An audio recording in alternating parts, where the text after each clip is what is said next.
অনেকে মনে করে তাহাজ্জুদের নামাজ পড়লেই, কাবা শরীফের গিলাফ ধরে কান্নাকাটি করলেই দোয়া কবুল হয়ে যাবে।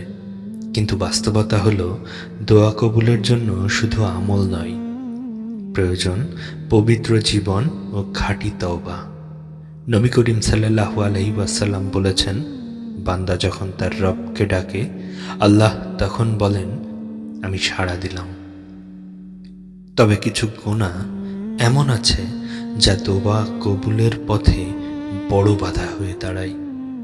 অন্যায়ভাবে মানুষের সম্পদ ভোগ করা, যারা জুলুম করে, মানুষের জমি সম্পদ দখল করে, হারাম উপার্জনে জীবন চালায়, তাদের দোয়া কবুল হওয়া থেকে বঞ্চিত থাকে।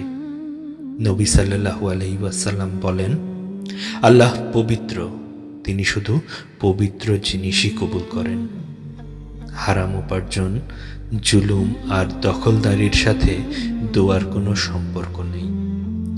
জিনাহ ও হারাম সম্পর্কের সাথে লিপ্ত থাকা। জিনা শুধু শারীরিক সম্পর্ক নয়, চোখের জিনা, কথার জিনা, হাতের জিনা, সবই গুনাহ। নবী সাল্লাল্লাহু আলাইহি ওয়াসাল্লাম বলেছেন, চোখ জিনা করে, হাত জিনা করে, পা জিনা করে। যারা জেনে শুনে হারাম সম্পর্কে ডুবে থাকে, তাদের দোয়া কবুল হওয়া থেকে বঞ্চিত হওয়ার আশঙ্কা থাকে, যতক্ষণ না তারা তওবা করে আল্লাহর পথে ফিরে আসে। নবী সাল্লাল্লাহু আলাইহি ওয়াসাল্লাম আরও বলেছেন, বান্দা যখন গুনাহ ছেড়ে তওবা করে, তখন তার ঈমান ফিরে আসে। আল্লাহর দরজা কখনো বন্ধ হয় না, কিন্তু দোয়ার আগে নিজেকে শুদ্ধ করা জরুরি।